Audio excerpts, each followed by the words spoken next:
Study motivation कब आएगा sir? अगला वीडियो कब आएगा सर? पढ़ाई में मन नहीं लग रहा सर, नींद नहीं आती सर, बहुत कम टाइम बचा है, टेंशन हो रही है सर, प्लीज स्टडी मोटिवेशन पे वीडियो बनाया करो, पढ़ाई नहीं होती इसके बिना।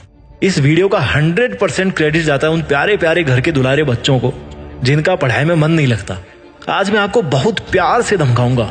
यार, पढ़ने वाले के लिए ना एक रीजन काफी होता है, और तुम जैसे ना पढ़ने वालों के लिए 100 बहाने भी कम होते हैं। आप एग्जाम में तो 100 मार्क्स पता नहीं कभी ला पाओगे, नहीं ला पाओगे, लेकिन खुद को और घर वालों को पढ़ाई के नाम पर बेवकूफ बनाने के 101 अचूक मंत्रों वाली किताब जरूर लिख सकते हो भाई, मानना पड़ेगा।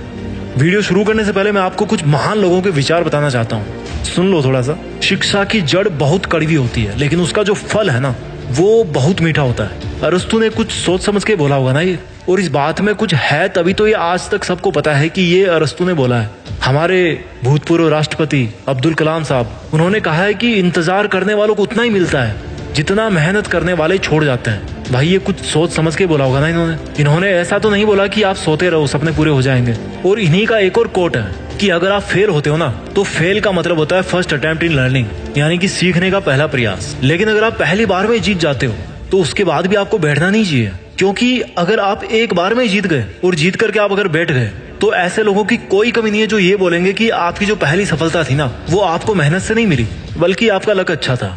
लेकिन यहाँ पर दूसरे लोग छोड़ो, आप खुद अपने आप को नहीं हरा पा रहे भाई।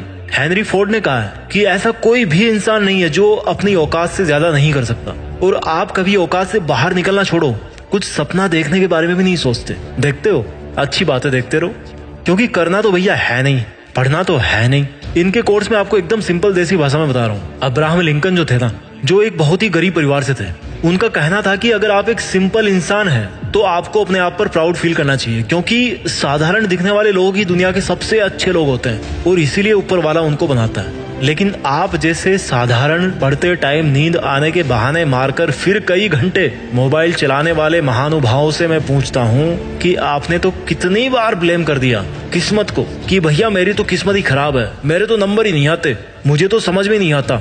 बेटा, टिकटॉक जाने के बाद कौन सी एंड्रॉइड ऐप पर वैसे वीडियो मिल सकते हैं वो तूने अगले ही दिन पता कर लिया था। बहुत अच्छा रिसर्च था। ये छोटी तुच्छ बातें करते हैं बंद, चलो अपनी सोच बढ़ाते हैं। जो आपको बोरिंग लगती है ना, पढ़ते टाइम आपका दिमाग खराब करती है ना, और जो आपका पढ़ते टाइम दिमाग इधर उधर भागता है ना, माय डियर, ये जो पढ़ाई है ना वही एकमात्र ऐसी चीज है, ये नॉलेज ही एकमात्र ऐसा हथियार है जो इंसान की तकदीर और तस्वीर दोनों बदल सकती है। मैं आज आपका पढ़ाई के प्रति नजरिया पूरी तरह से बदलना चाहता हूँ। मान लो मेरी बात यार, पढ़ाई मुश्किल नहीं है, आपका मन बनाना मुश्किल है। मार्क्स लाना भी मुश्किल नहीं है, आपका मन बनाना मुश्किल है। दुनिया बदलना भी मुश्किल नहीं है, आपका जो मन है ना यार उसको बदलना बहुत मुश्किल है। एक लाइन जो आपने बहुत बार सुनी होगी, सुन सुन के आप बोर हुए होंगे। मैं कहता हूँ कि आप एक बार और सुनो और एक बार और बोर हो जाओ, लेकिन मैं आपके सामने वो बात बोलूंगा, वो लाइन बोलूंगा कि मन के हारे हार और मन के जीते जीत। मन से अगर भाई हार गए ना तो हार ही जाओगे। कोई भी काम हकीकत में बाद में होता है, विचारों में पहले होता है, उसके पहले ही हो जाता है। जैसे आज आपने अपने विचार बना रखे हैं कि मैं पढ़ाई नहीं कर सकता, वैसा हकीकत में हो जाएगा। You will never learn. अगर आज आपने मन बना लिया कि मैं पढ़ सकता हूँ तो आप बहुत अच्छी पढ़ाई कर सकते हो। सारी मुसीबतों का ठेका आपके घर वालों ने नहीं ले रखा, आपको भी मुसीबतों से गुजरना है। एक बात आप अच्छी तरह समझ लो कि ये जो पढ़ाई है ना, जो आपके हिस्से की पढ़ाई है, वो आपकी जगह कोई और नहीं करने वाला, ये केवल आपको ही करनी है। और ये ना तो आप सो करके कर सकते, ना गप्पे लड़ा करके कर सकते, ना टाइम पास करके कर सकते। पढ़ाई करने के लिए पढ़ाई ही करना पड़ेगा, याद करने के लिए याद ही करना पड़ेगा भाई, तेज लिखने के लिए तेज लिखने की प्रैक्टिस ही करनी पड़ेगी। जो आप काम करना चाहते हैं, जो मार्क्स या जो सिलेक्शन आप करना चाहते हैं अपने लिए, उसको पाने के लिए कोई और नहीं आएगा आपकी जगह। और उसी तरह से उसको, अगर आपको उसको पाना है तो भैया जो उसकी मेहनत है ना वो भी आपको ही करनी पड़ेगी, केवल आपको ही करनी पड़ेगी। वो आपकी मर्जी है, आप सो, आपकी मर्जी है, आपको कुछ साल बाद में किस्मत का रोना रोना है या फिर आज से ही उस सिचुएशन में जाने से बचना है। और अगर आप नहीं बचोगे तो आपको ऐसा बहुत जल्दी एहसास होने वाला है कि भैया अब टाइम नहीं बचा, अब तो मैं बर्बाद हो गया, अब तो मैं फेल हो गया। भाई, कौन आया आपको फेल करने? जिस एग्जाम के लिए आप कई चीजों को जिम्मेदार ठहराते हो, जिस रिजल्ट के लिए, जिस खराब रिजल्ट के लिए आप कई चीजों को जिम्मेदार ठहराते हो, उसी एग्जाम में किसी ने टॉप भी किया है। मेरा कहने का मतलब ये नहीं है कि हर कोई टॉप करे, क्योंकि ऐसा पॉसिबल नहीं है। मेरा कहने का मतलब है कि अगर आपको औरों को पीछे छोड़ना है तो आपको औरों से तेज दौड़ना पड़ेगा। अगर आपको औरों से ज्यादा सक्सेसफुल होना है, औरों से ज्यादा अच्छा जॉब पाना है, तो आपको औरों से ज्यादा पढ़ाई करनी पड़ेगी, मेहनत करनी पड़ेगी। Push yourself because no one else is going to do it for you. आपको मेहनत करनी ही पड़ेगी, क्योंकि रिजल्ट आपको चाहिए।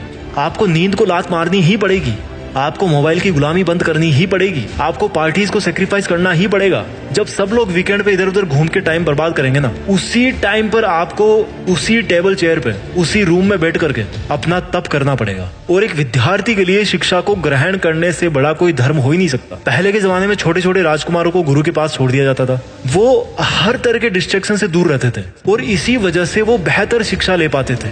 आज के टाइम में यार विचारों के जो भटकने के कारण है ना, वो करोड़ों हैं। आप जिस मोबाइल से पढ़ाई कर रहे हो वही आपका सबसे बड़ा दुश्मन है डिस्ट्रैक्शन देने में, क्योंकि लाइफ स्टाइल ही ऐसी बन गई है, आप चाह के भी उससे दूर नहीं हो सकते। बट आपको अपनी सेल्फ अंडरस्टैंडिंग इस तरह से बनानी पड़ेगी कि आप अपना मूल्यांकन खुद कर सको कि यार जो मोबाइल में अपने सामने रख करके बैठा हूँ, जिसमें मैं क्लास अटेंड कर रहा हूँ, वो मेरा काम कितना बनाता है और कितना बिगाड़ता है। जो लोग पढ़ाई में अच्छे होते हैं ना, उनके पास में पैशन होता है, और जो पढ़ाई में खराब होते हैं ना, उनके पास में डिस्ट्रैक्शंस होते हैं। आपको लफड़े चाहिए, झगड़े चाहिए या अचीवमेंट तगड़े चाहिए, आपको चूज करना है कि आपको चैटिंग चाहिए, डेटिंग चाहिए, अप्रिशिएशन चाहिए। मेरा काम है वीडियो बनाना, जैसा लोग बोलेंगे मैं आपको उस तरह का वीडियो बना करके दे दूंगा उस टॉपिक पे। आप ये देखो कि आपका खुद का काम क्या है जब तक आप एक स्टूडेंट हो। कुछ स्टूडेंट्स बोलते हैं कि यार मेरा तो दिमाग काम नहीं करता। मेरे भाई चलो मान लेता हूँ, मैं वो भी मान लेता हूँ, चलो अच्छा बहाना है कि आपका दिमाग काम नहीं करता। और ये भी मैं मान लेता हूँ कि जो बंदा टॉप कर रहा है वो बाय बर्थ टैलेंटेड है। बट यार एक हार्डवर्क नाम की चीज होती है जो टैलेंट को भी बीट करने की ताकत रखती है। मैंने एक जगह पे पढ़ा था कि जब आप प्रैक्टिस करो तो लगना चाहिए कि आपको कुछ नहीं आता, इस लेवल पे आपकी प्रैक्टिस होनी चाहिए। लेकिन जब आप एक बार खेल के मैदान में उतर गए तो आपके खेल को देख करके लगना चाहिए कि यार इससे बेहतर खेलना किसी को नहीं आता। और ये लेवल कब आएगा? जब आप समझोगे कि यार मुझे तो कुछ नहीं आता, मुझे जानना है, मुझे ये टॉपिक समझना है, मुझे ये बुक पढ़नी है। जो आपकी नौकरी है, जो आपका सिलेक्शन है, जो आपकी मेरिट लिस्ट है, जो आपके मार्क्स है, वो तो आपके नॉलेज के यार बाई प्रोडक्ट है। आपको मार्क्स के बारे में तो सोचना भी नहीं है, आपको सिर्फ इसके बारे में सोचना है कि यार मैं कैसे सीखूं। जब आप इनपुट दोगे ना तो आउटपुट अपने आप आएगा। और अगर आपने कुछ इनपुट दिया ही नहीं है और सोच के बैठे हो किस्मत के भरोसे कि यार इस बार तो सिलेक्शन हो ही जाएगा, इस बार तो 80+ आ ही जाएंगे, कभी नहीं आएंगे मेरे दोस्त। बैठे रहो किस्मत के भरोसे। जब तक पढ़ाई कर रहे हो ना, भले ही आपको याद नहीं हो रहा, समझ में नहीं आ रहा, लेकिन आप अगर कोशिश कर रहे हो समझने की, तो ये जो टाइम है ना, कभी भी वेस्टेड टाइम की कैटेगरी में काउंट नहीं होता। सबसे ज्यादा वेस्टेड टाइम होता है जब आप कोशिश करना ही शुरू नहीं करते, आप डिसाइड ही नहीं करते। एक लाइन में बोलना चाहता हूँ अपनी तरफ से कि देश में नाम करके ही रुक जाना आपका मकसद नहीं होना चाहिए। आपका मकसद होना चाहिए कि यार दुनिया में देश का नाम हो, हमारा कंट्री ग्रो करे। और किसी भी देश को आगे ले जाने में सबसे ज्यादा जिसकी भूमिका होती है ना, वो होती है वहां की एजुकेशन, वहां की पढ़ाई। पढ़ाई में कुछ बात है यार, इसीलिए तो सब आपको बोलते हैं पढ़ने के लिए। अब मोबाइल बंद करो और जाके पढ़ाई करो। देश में अपना नहीं बल्कि दुनिया में देश का नाम करो। जय हिंद, वंदे मातरम।